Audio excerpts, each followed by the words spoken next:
Hi nurses, welcome back to Staff Development Nurse. In this video series, I'm going to go over with you real life organization tips to help you manage and cope as a nurse manager.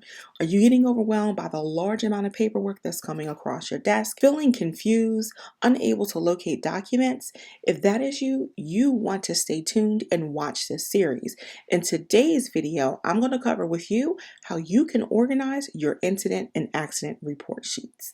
As promised, what I'm going to cover with you today is how you can organize your incident and accident report sheets. The first thing I want you to use is a binder organization system. Now, with this system, you want to make sure that you save maybe 2 to 2.5 bookshelves dedicated specifically to incident and accident report. You want to make sure that you keep enough room for roughly 18 binders, maybe up to 20, and this is all wrapped around the time frame of your state survey window. So essentially, you're going to keep all your incident and accident report binders on your bookcase related to your current survey window. All right, so let me show you exactly what I mean. Okay, so if you look here at this picture, this example, you'll see my bookcase here, you'll see all of my binders, and you'll see the dates of the months on the spine of the binder. You don't have to worry about putting any years on these binders because you're going to constantly cycle the information out as your survey process occurs. This will allow you to reuse your binders without having to rewrite labels and spines and all those things. Once you do it, it's done and you just keep the system going from there. Now, in this particular system, it starts from January, but you don't have to start from January. You can literally start from whatever month your last survey process was in and keep the system going. Now, inside of each binder, you will have all of your incident and accident report sheets and the information related to your investigation in the binder. What I would do is take an incident accident report sheet, all of my supporting documentation, make sure I clip it together with a binder clip, punch holes in it, and put it into my corresponding book by the month. Now, what you can do to take your organization efforts up a notch is you can get divider tabs that have the days of the month, 1 through 31. Now, these particular divider tabs, as you can see, I found these right on Amazon. These divider tabs will allow you to easily locate your incident and accident reports that you have listed in chronological order or by date of the event that happened. So, for example, any incident or accident reports that happen on the first of the month, you will put behind tab number 1. Anything on the second of the month, you will put behind tab number 2, and etc. Now, when we talk about binders, there's specific binders that I really like to use, and you can see them right here on the screen. I love these Staples Better binders. These binders are so very durable and they last a long time, and that is exactly what you want with this system that we use for organization, because remember, you're going to reuse these binders over and over again until the binder literally can't be used anymore. What I love about these is, one, it has a spine with you can actually slide the label inside.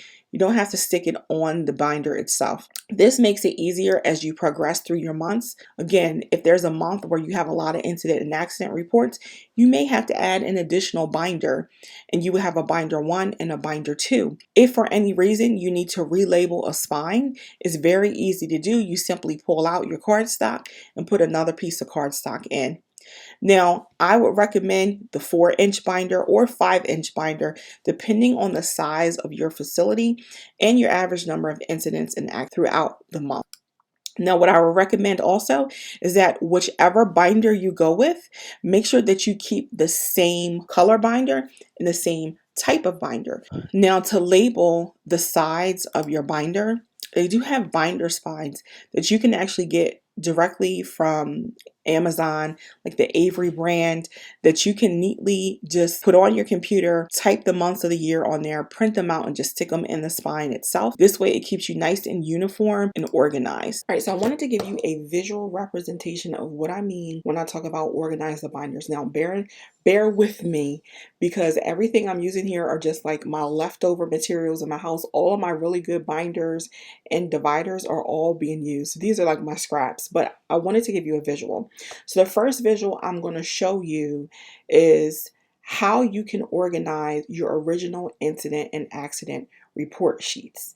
Now, with your original incident and accident report sheets, it's very essential that you separate them from the rest of the materials in your binder, because when the state surveyors come in, they may ask you for your incident and accident report sheets for the last 6, 7, or 8 months. It's going to be a lot easier for you to gather those materials if it's all located in one section versus you having to flip through every single page in your binder, unclip your pile of paperwork, take out the original, and clip your paperwork back together again, right? So to make it a lot easier, I'll explain it a little bit more with the visual.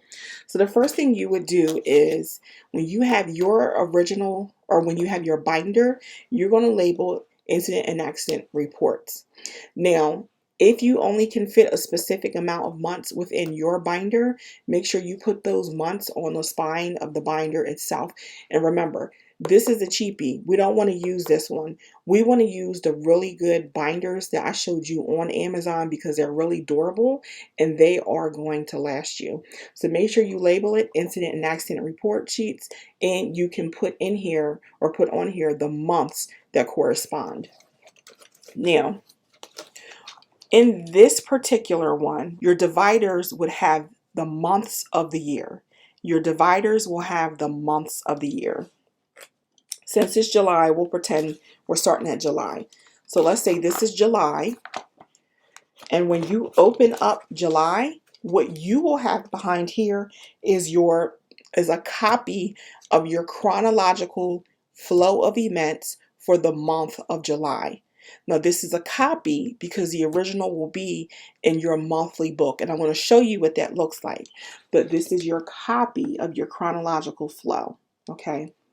Now, behind this chronological flow is going to be your original incident and accident report sheets for the month.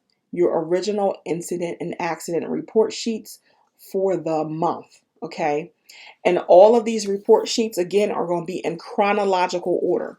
So essentially, this first original report sheet is going to be the same exact resident that's listed first. The second one is going to be the second resident, the third, and so on. It's going to be in chronological order by the date of the event that occurred. When you go to the next month, which would be August, it would be the same thing. It would be your chronological flow of events. Then you would flip it over, and behind it would be all your original incident and accident report sheets, so on and so forth. Okay, this method is optional. You do not have to keep all your original incident and accident report sheets in one binder. Some people keep their originals in the front of their monthly binder. So it's really going to be about finding a system that is going to work best for you. What I will say that I like about this particular system is that it's easier for you to gather large numbers of incident and accident reports quickly. So if the state comes in and they say, hey, let me get 6 months worth of your incident and accident report sheets, you can literally flip this open, go to month 1, pull them out. Go to the next tab, pull them out. The next tab, pull them out, right?